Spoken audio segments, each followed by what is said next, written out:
Bienvenidos a la segunda temporada de Autores por Autores. Hoy, en el marco de la fiebre del libro, estamos con José Limio Burucúa para hablar sobre un libro en particular, Excesos lectores, ascetismos iconográficos.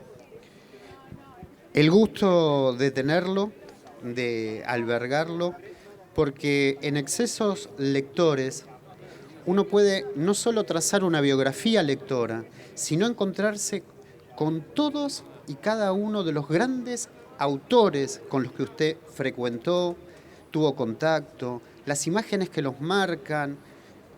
Y en ese recorrido vamos a empezar entonces a desandar esta vida, esta historia de su vida de lector. Sí. ¿Puedo agradecerles? Claro, sí. Puedo agradecerles esta invitación y decir que es un lugar fantástico para hacer una entrevista, sobre todo por el día que nos ha tocado. Decía que en caso de lluvia se suspendía. Sí. Así que les agradezco mucho. Parafraseando el proverbio que dice a nadie se dio veneno en risa, que está mencionado en el libro, se podría decir nunca me dio veneno la lectura, lo cuenta. Y también ahí declara que en contadas ocasiones asegura que el acto de leer lo hirió profundamente. Sí, sobre todo los textos donde uno enseguida vislumbraba que escondían una gran mentira, ¿no? Eso sí, me hirieron profundamente. Y también me hirieron algunos que no escondían ninguna mentira, sino una verdad de apuño y que me desnudaban. Entonces también esos textos me dolieron, pero me ayudaron a poder superar ese dolor a partir de mis propias fuerzas, cosa que no ocurría con los otros, ¿no? Esos que escondían la mentira ajena. Ahí es un poco difícil poder interferir. Incluso ella hace una mención a unas cartas familiares. Así es, sí. Unas cartas que me mandaron mis hijos que, bueno, son muy críticas y que me sirvieron mucho para reconstruir mi relación con ellos, ¿no? Así que sí, es verdad, ahí, pero no se puede decir que haya sido veneno, ¿no? Sino que finalmente lo que era dolor me produjeron, pero no veneno. Veneno solamente esas en donde hay una gran mentira y que tienen que ver con el mundo más que nada de la política, de la política y de la historia argentina, ¿no? El caso, bueno, de los años de las dictaduras, ahí uno rápidamente percibía esa mentira terrible, a veces de efectos letales que podía esconderse en el texto. Y eso, francamente, me dio veneno, sí. Es el único caso. José Emilio, me gustaría empezar por la niñez, de alguna manera. Sí. Y un texto que a usted lo va a marcar a través del relato de su madre va a ser La Odisea. Así es, sí. Años después, usted va a trabajar el mito de Ulises. Así es. Y esa apropiación, esa universalización que se provoca de ese relato, de ese personaje que es tan raro para los personajes de la Ilíada y de la Odisea, por dos características que usted señala y que me gustaría que nos ayude a reflexionar. El Politropos y el Polimetos de Ulises. Sí, usted dice que es raro para los personajes de la Ilíada. Para el carácter que tienen esos personajes. Claro, porque los héroes de la Ilíada, más que nada, suelen ser de una sola pieza, ¿no? El poli, lo que fuere, no les cuadra, ¿no? Uno es el epítome del coraje, el otro puede ser el epítome de la prudencia, el epítome de la locura del poder o del desvarío del poder, como es el caso de Agamemnon. Pero que puede hacer muchas cosas a la vez, ¿sí? y expresarlas. Ese es el caso de Ulises en la Odisea, ¿sí? El Ulises que aparece en la Ilíada es también un personaje de una sola pieza. Es el astuto, el que finalmente se disfraza, bueno, pero no es este personaje adaptable y abierto a todas las aventuras que pueda recorrer, a todos los, ¿cómo se podría decir? A todos los personajes humanos o no humanos con los que se pueda topar, a todos los seres y que sabe cómo lidiar, o se da cuenta de cómo lidiar con ellos. Esta plasticidad, esta capacidad de adaptación no se encuentra en los personajes de la Ilíada. Por eso creo que el personaje principal de la Odisea tiene esas características. Y también las tienen otros personajes de la Odisea, como Penélope, ¿no? Penélope también lo tiene. Y Telémaco tiene que aprender a tenerlo, ¿no? Entonces eso es muy... eso le da la posibilidad también a que adquiera... Yo pienso que la Odisea es un poco bifocal, en el sentido que hay dos focos importantes ahí, más que un centro, como si se tratara de una elipse. Y los dos focos son Ulises y Penélope. Y Penélope también como una síntesis de otros seres femeninos con los que Ulises se topa, ¿no? Que son Circe, Calipso, Nausicaa, ¿no? Que también es una mujer, no es una diosa, ¿no? Entonces no es inmortal, ¿sí? Pero creo que Penélope resume, ¿no?, a todas esas mujeres. Por eso yo creo que una de las aproximaciones en ese sentido más extraordinarias que se ha hecho de la Odisea era de una ópera de Luigi della Piccola, que se llama precisamente Ulises, y que nunca se estrenó en la Argentina, es una lástima. Se estrenó a fin de los 60, 69 creo, en la Ópera de Berlín. ¿La vio, la ópera? ¿Cómo? ¿La vio? Nunca la vi. Nunca la vio. Nunca la vi. Lo que he visto es un video, pero nunca he podido ver esa ópera porque no se repitió después del año 77, no se volvió a dar. Es una ópera muy complicada desde el punto de vista tanto musical como escénico. Y las partes de la ópera, cada una lleva el nombre de una de estas mujeres. O sea, ahí se ve como el periplo de Ulises está escandido, si no dominado, por su relación y por la forma en que estas mujeres le dan una inflexión particular y también una iluminación particular a su vida. Estamos con José Emilio Burucúa hablando de excesos lectores, ascetismos iconográficos, de Editorial Ampersand. Y yo le preguntaba al principio por el título, ¿no? Estos excesos lectores. Me decía que hoy se llamaría diferente el libro. Sí, hoy le pondría excesos lectores. Me parece que fue un exceso este mismo título. Pero lo que ocurre es que cuando lo terminé, no suele poner el nombre cuando termina algo.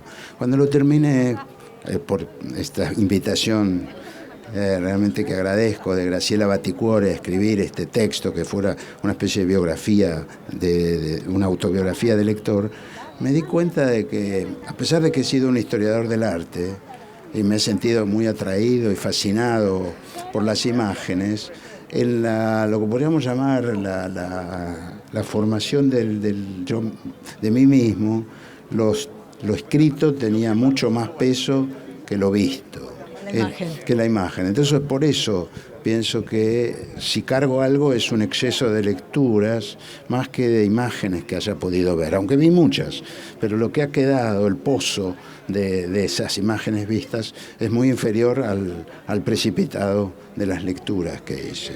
Usted también ha trabajado, de alguna manera, poniendo en duda el peso de la imagen frente al texto. De hecho, hasta hace una inversión. El texto tiene primacía. La imagen sola no vale 1000 palabras para decirlo pronto y mal. No, claro, más bien es a la inversa. Ayúdenos a pensar eso. ¿Cómo no? Sí. Lo que pasa es que el tema de la verdad es un tema que siempre está en lo que he tratado de estudiar, indagar y sobre lo que he tratado de escribir. Y lo que sí creo absolutamente es que cuando uno construye esa red propia que le tira al mundo para saber de qué se trata, capturar, ¿no?, esas presas que le permiten a uno conocerse, conocer a lo que lo rodea y actuar en consecuencia.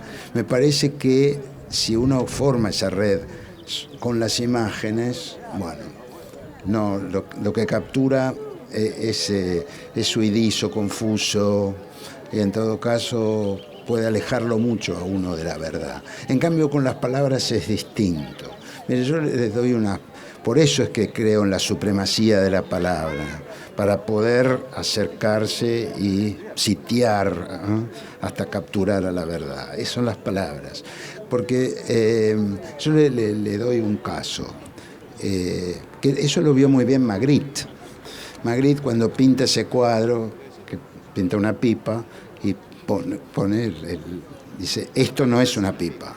Eso da la pauta de la ambivalencia radical que tiene una imagen. ¿Y por qué él puede decir eso? Porque efectivamente, si yo lo veo como un objeto, no es una pipa, es un cuadro, es una representación. Pero si veo lo que está representado, es una pipa. Entonces, bueno, ahí estaría, ¿cuál sería ahí la verdad? La verdad bascula, es una cosa y es la otra, ¿sí? Pero si yo estoy hablando con ustedes y les digo, esto es una pipa, me dicen, no, no es una pipa. Ahí está claro, ahí estaría la gran diferencia, ¿no? ¿Qué puede instalar una imagen? Colocarnos, empujarnos a este reino de la ambivalencia, o de la plurivalencia inclusive, ¿sí? Y en cambio con la palabra es más difícil, ¿no? También puede hacerlo, también por supuesto la palabra puede ser ambivalente, ambigua, contradictoria, pero ahí es más fácil darse cuenta de en qué radica esa ambivalencia y discutirla, ¿no? Y poder llegar a un acuerdo sobre qué nos aproxima a la verdad. Estamos en la fiebre del libro y pienso en cuántos lectores están recorriendo la feria como lectores, y este libro es un viaje hacia el lector. Nos da muchos libros para seguir recorriéndolo a su vez, nos invita a descubrirlo, pero también nos hace un viaje hacia la propia infancia. Me quiero detener en el momento de la lectura con su madre, porque esas primeras lecturas de la colección Villiquen, sí. La Ilíada para niños, como hablábamos recién, la Odisea, la narración oral, quiero detenerme ahí, ¿no? Porque incluso lo dice en el libro que la narración oral de su madre era mucho mejor que una Edo. Y esta idea de pensar en ese poeta, digo, incluso cuando resumía la Divina Comedia, ¿no? Incluso hacía sus propias versiones de los cuentos. Pienso en el goce del relato. Sí, eso siempre, durante todo el tiempo que me remitía a los relatos de mi madre, por ejemplo en el caso de la Divina Comedia, tuve una idea finalmente equivocada de cuál era el objeto de Dante para hacer ese viaje, ¿no? Entonces tuve que leerla cuando ya era algo crecidito para darme cuenta de que no era así. Pero yo lo que no sé es si mi madre se equivocaba, cosa que dudo, o ella ahí aderezaba el relato para adaptarlo a la edad que yo tenía. Son los propios recuerdos de hoy, de aquel momento. De aquel momento, pero sí. Estoy seguro que mi madre me había inculcado que Dante va al otro mundo a buscar a la mujer que amaba. Temía, temblaba por la posibilidad de encontrarla en el infierno, en el purgatorio un poco menos, y después llegaba a la felicidad plena cuando se daba cuenta de que estaba en el paraíso. Bueno, así me lo contaba mi madre, era así. Ahora, que ella se equivocase me parece un poco difícil, porque no. Pero quizás sí, porque había otros casos en los que ella también había modificado sobre todo las intenciones de los personajes para hacer lo que hacían. Sí. Incluso durmió en un tiempo con su hermano Martín, sí, en la biblioteca de su padre. Así es, y ahí hubo un acercamiento al arte también. Claro, porque ahí mi padre tenía los libros de historia del arte de aquella época, que eran muy, muy rústicos, buenos contenidos, pero las reproducciones eran todas en blanco y negro y no de mucha calidad. Y eso estaba a la altura de la almohada mía. Entonces, cuando estaba enfermo, yo agarraba esos libros y leía. Es decir, mis gripes me las pasaba leyendo esos libros de historia del arte. Fueron curadas por el arte. Sí, así es. E incluso sí, sus padres se conocieron por el Tesoro de la Juventud, por la colección. Claro, exactamente, porque eran vecinos, vivían ahí en la calle Caseros, uno enfrente del otro. Pero mi padre era muy amigo del hermano mayor de mi madre, que eran muy amigos. Y en la casa de mi madre estaba el Tesoro de la Juventud, que mi padre no tenía. Entonces él iba a la casa del amigo a ver el Tesoro de la Juventud allí y a leerlo, ¿no? Y así fue como conoció a mi madre. Claro. Mi madre era una chica menor que él y bueno, y después toda la vida, digamos, como fueron amigos, se quisieron hasta que, bueno, a los 24 años decidieron casarse. Después llegará la secundaria, el Colegio Nacional Buenos Aires, Sí. Después llegará la Universidad de Buenos Aires con distintos intentos, Sí. Por un lado, esas carreras fallidas de medicina con algún autoritarismo que lo expulsa a usted de ahí. Y después toda su carrera académica, pero digo, en Excesos Lectores es también un señalamiento de las principales personalidades de la Universidad de Buenos Aires. Sí. Es un gran reconocimiento que hace usted hoy siendo un docente de esa escuela y que ha formado a muchos. Esa generosidad que usted de alguna manera trasciende en el libro, de cómo han abierto caminos. Por supuesto, porque bueno, en nuestros campos, en las humanidades, no podemos pensarnos nunca como claveles del aire. No somos eso. Somos el producto de un largo trabajo de quienes nos precedieron, ¿no? Hasta, ¿cómo le podría decir? En los más remotos lugares es así, ¿no? Siempre hay lo que podríamos llamar una tradición, ¿no? Que es con la que primero nos alimentamos.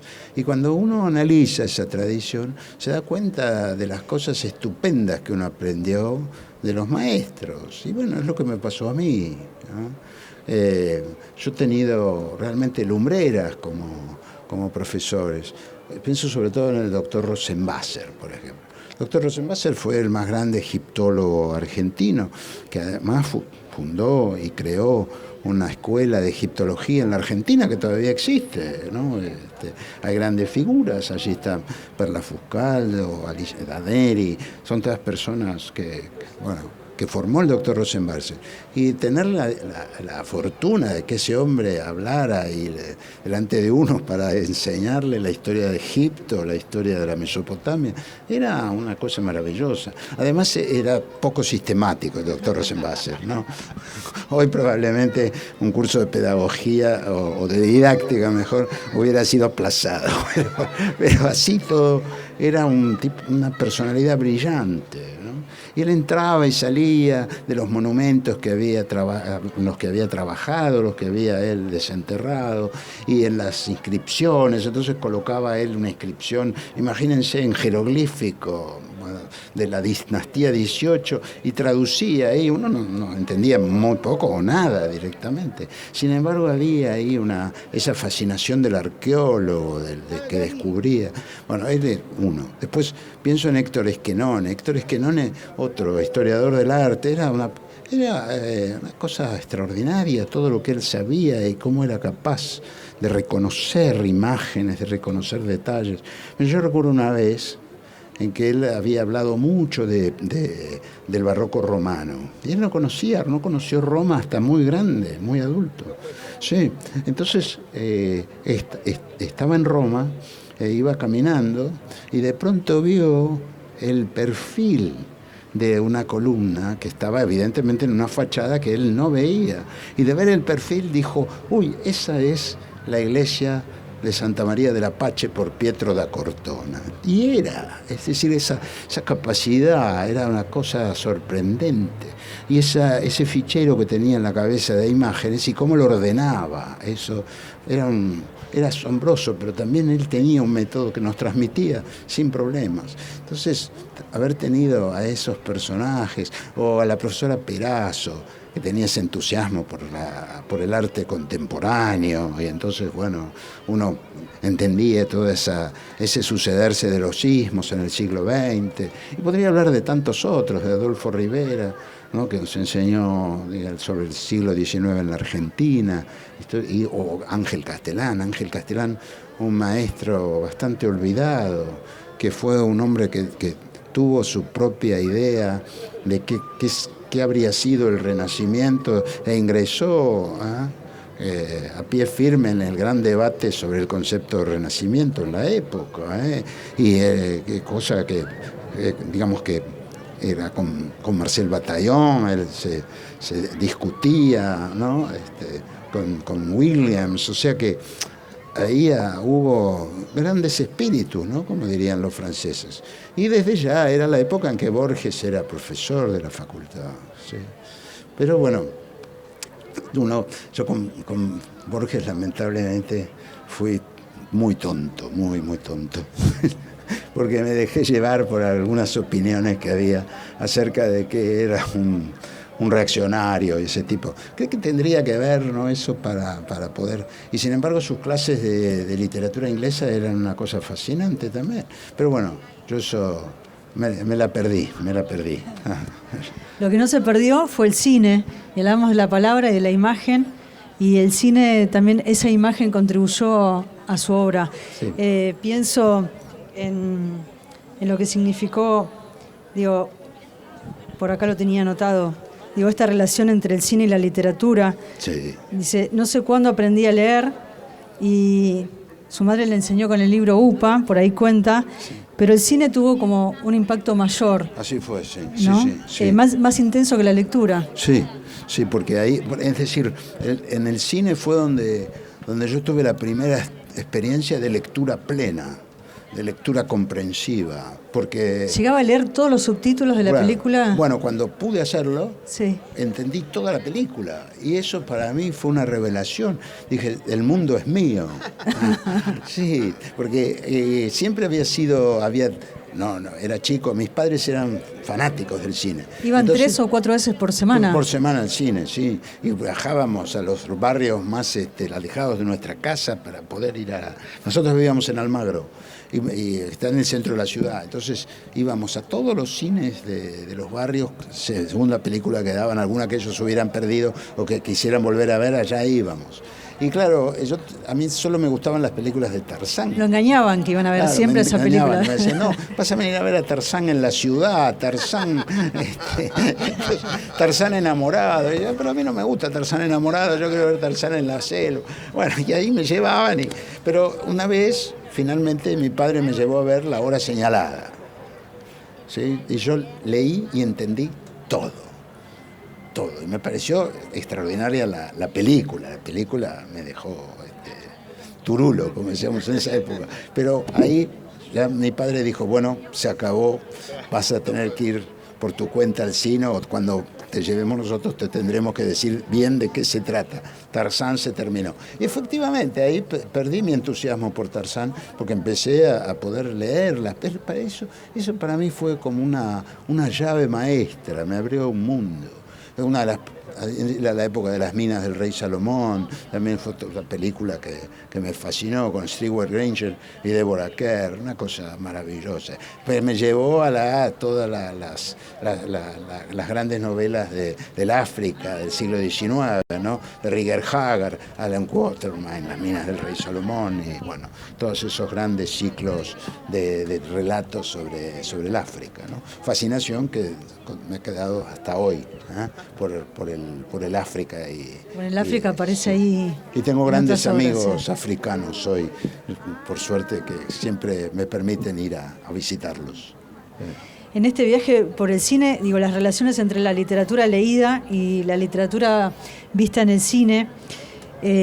Su madre tenía una teoría que la desliza en el libro y dice, nunca una película es capaz de traducir por completo la riqueza, la hermosura, el cultivo de la sensibilidad que acarrea consigo la lectura de un libro, nunca. Una teoría que llegó a incluso, a entrar en tensión, ¿no? Y a discutirla. Sí, bueno, ya más grande, cuando, por ejemplo, vi el cine de Visconti, creo que hay ejemplos en los que el cine agrega, lo que agrega es extraordinario, ¿no? A la lectura que uno puede haber hecho. Sobre todo La Muerte en Venecia es un buen ejemplo de eso. Hoy es imposible, si hemos leído Muerte en Venecia y vemos la película de Visconti, nos deslumbramos. ¿sí?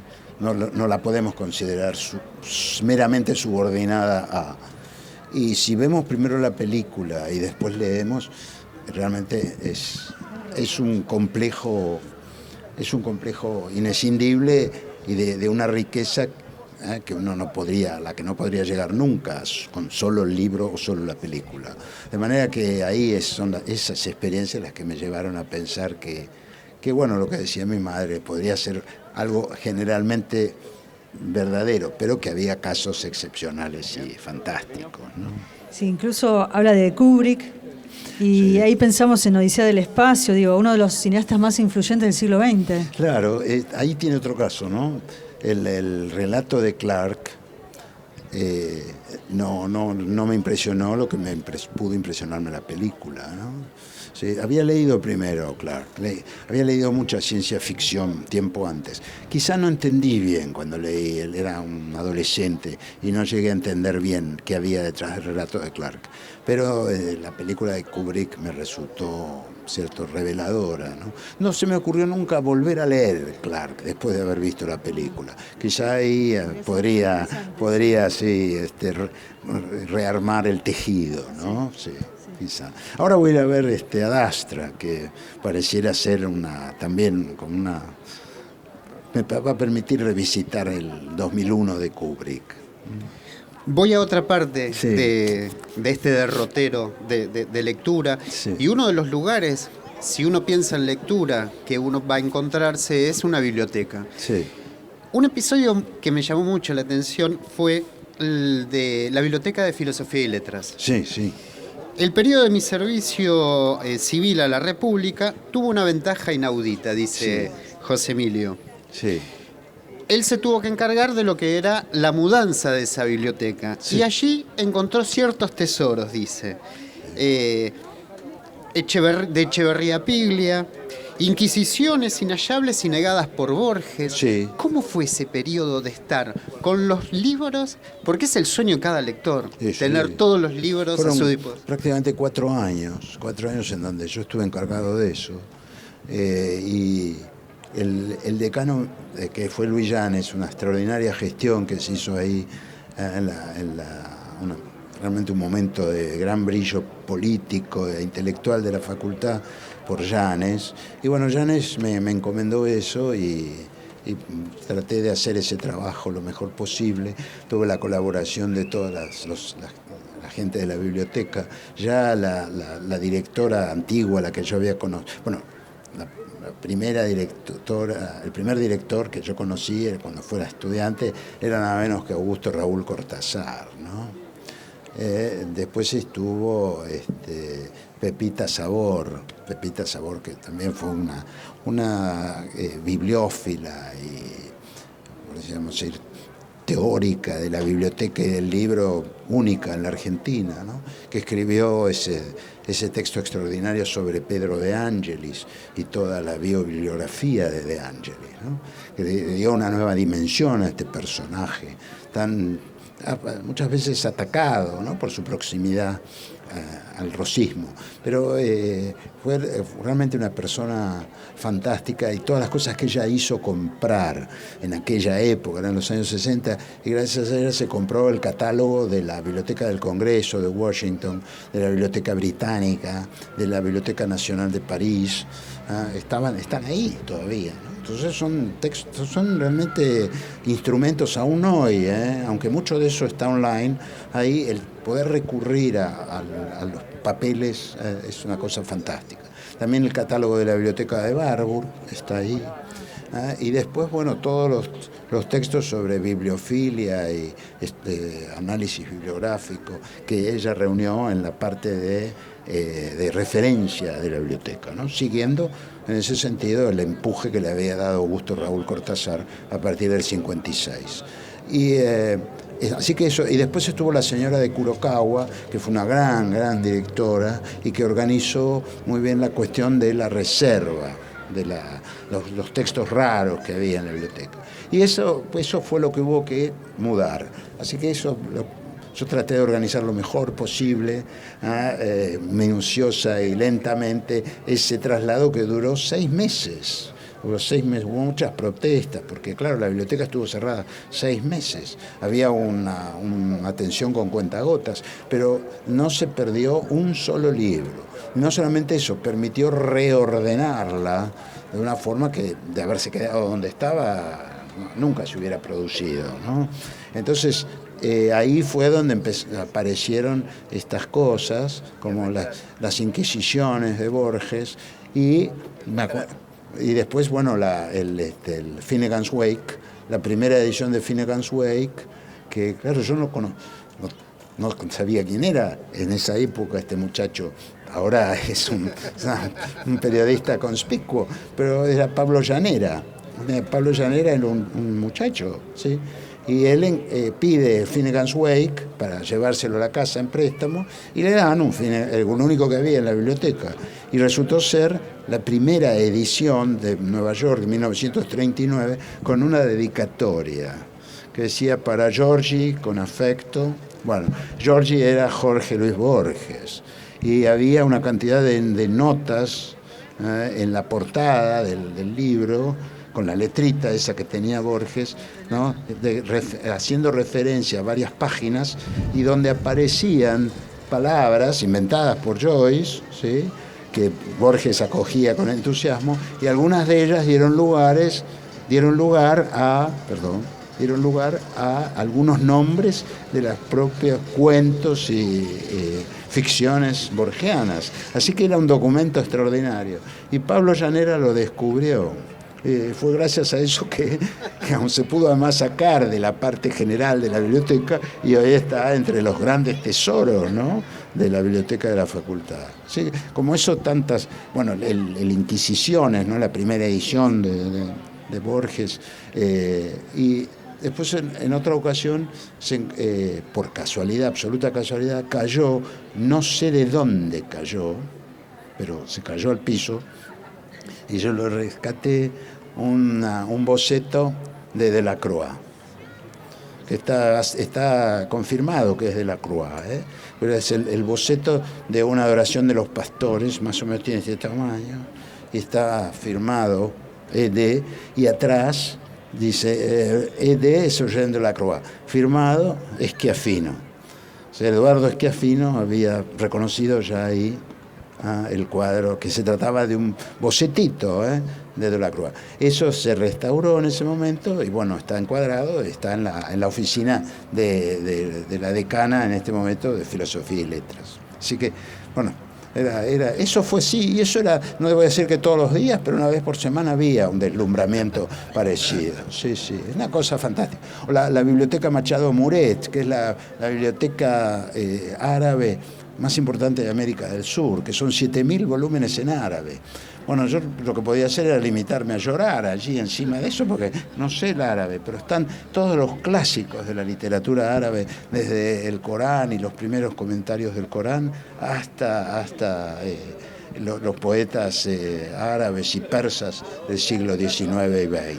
Así que es un tesoro que donó este Machado Muret, que fue el primer profesor de árabe en la Facultad de Filosofía.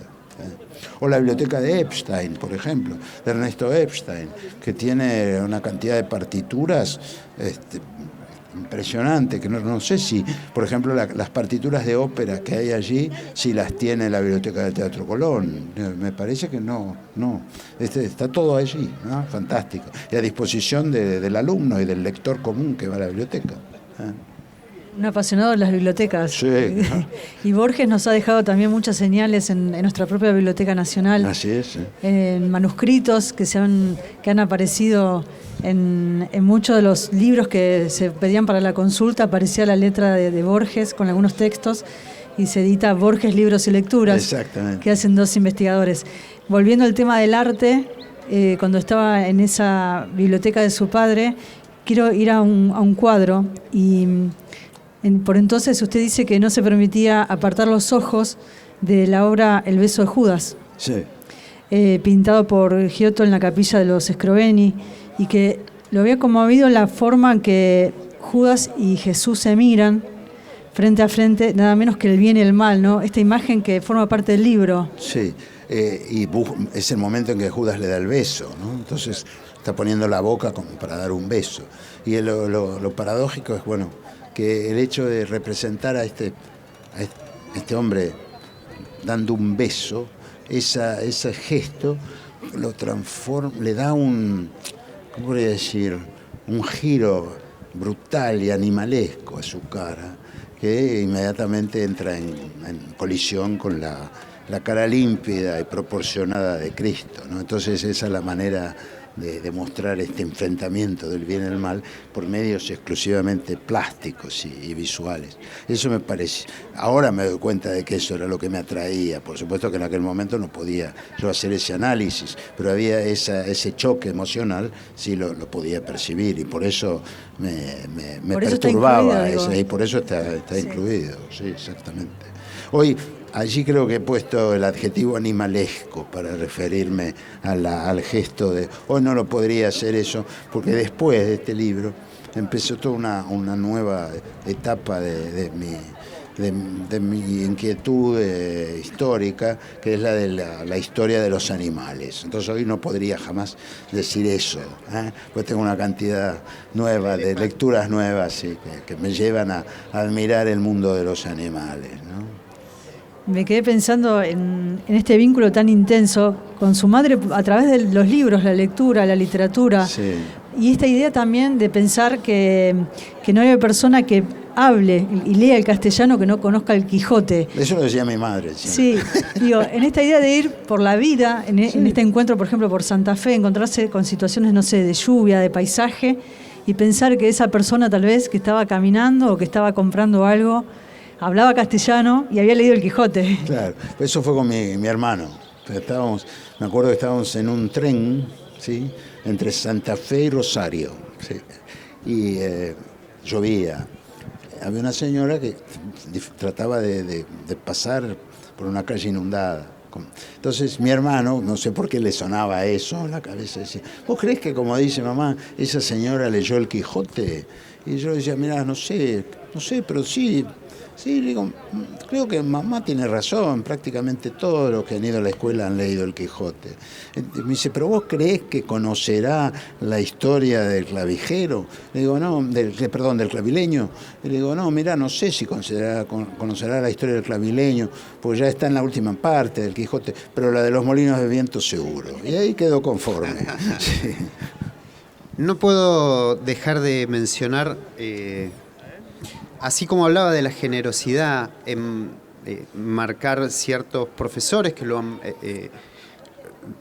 han formado a usted, no puedo dejar de marcar la generosidad que usted ha tenido con la Biblioteca Nacional y de donar su biblioteca. ¿Por qué lo digo?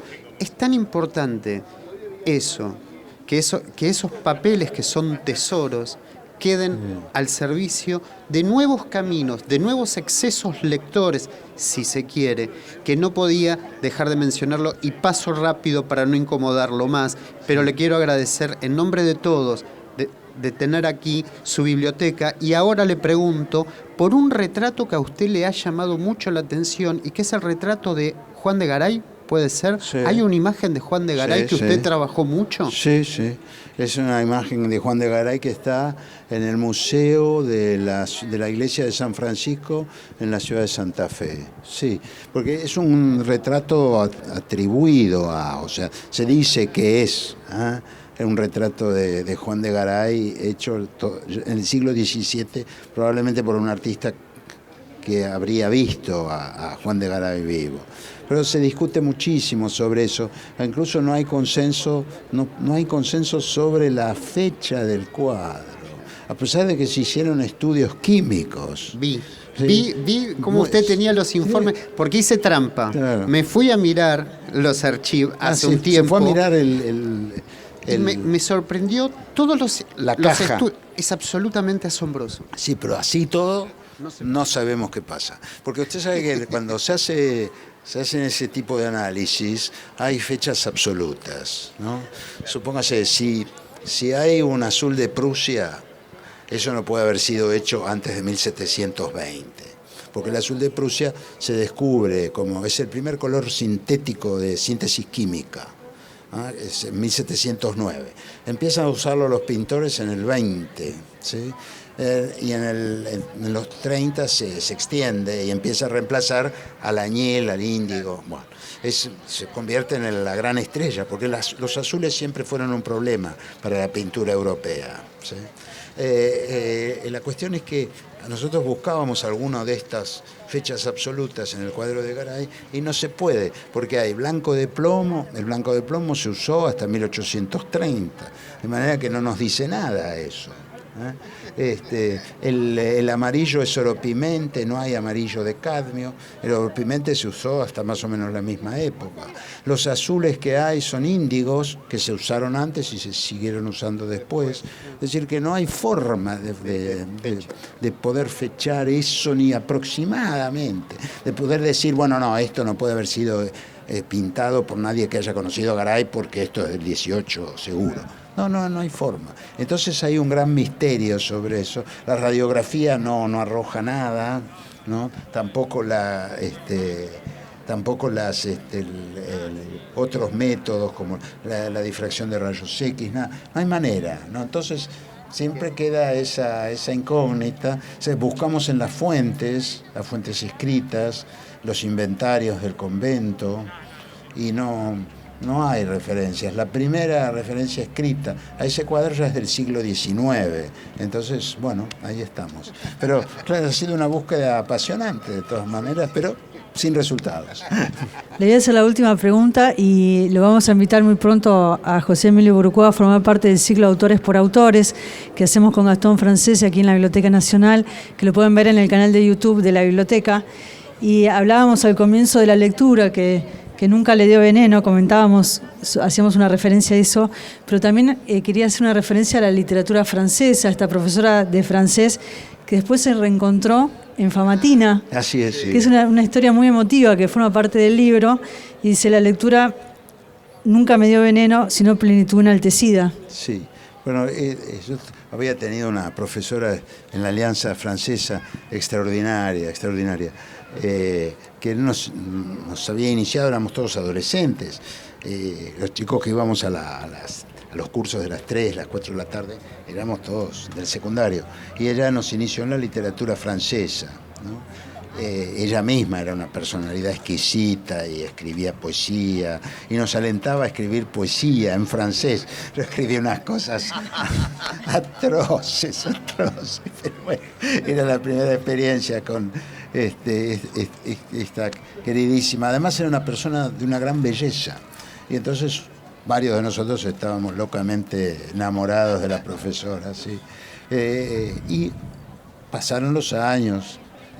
Un día voy a la Famatina con mis hijos, mi mujer, amigos, y quería visitar a un artesano, un artista, un escultor que utiliza madera del lugar, cardones, y además hace escultura cerámica. Bueno, entonces fui, me dice, bueno, vaya a verlo a la casa. Voy a la casa, y claro, este era un hombre, un criollo, dijo. Y estaba lleno de libros de literatura francesa, de Camus, de Proust. Yo, qué fantásticas las lecturas que... Y digo, mire qué lecturas que tiene. No, me dice, eso no es mío, eso es de Wanda. Wanda, cuando dijo Wanda, yo digo, ¿qué Wanda? Wanda, mi esposa. Me dice, pero, Dije, ¿cómo se llama de apellido? Viso. ¿Y quién era? Era mi profesora. Entonces digo, ¿y dónde está? Está durmiendo la siesta. Bueno, la espero acá. Y me senté y esperé. Wanda salió y era ella. Extraordinario, que se había enamorado con su madre, habían dejado acá Buenos Aires y se habían ido, que ella había tenido una historia de inmigración muy llena de aventura también, porque ella era egipcia, había nacido en el Cairo, hija del director de la misión francesa en el Cairo, ¿no? Y había tenido que abandonar Egipto después de la revolución de Nasser, y había recorrido medio mundo hasta llegar a la Argentina. Y en la Argentina encuentra el gran amor de su vida, que es este artista de Famatina. Y ella va y se instala allí con su biblioteca, extraordinario. Después fue, porque seguimos en contacto largo tiempo, y después fue ella diputada provincial por el Frepaso. De acuerdo, sí, sí. Agradecemos a José Emilio Burucúa, Excesos Lectores, Ascetismos Iconográficos. Un placer enorme. Gracias por esta tarde en el marco de la Fiebre del Libro. Y a la gente que vino acá, gracias. Un placer enorme. Gracias. A las 18 nos reencontramos con Jorge Consiglio aquí para conversar sobre su libro Tres Monedas. Gracias.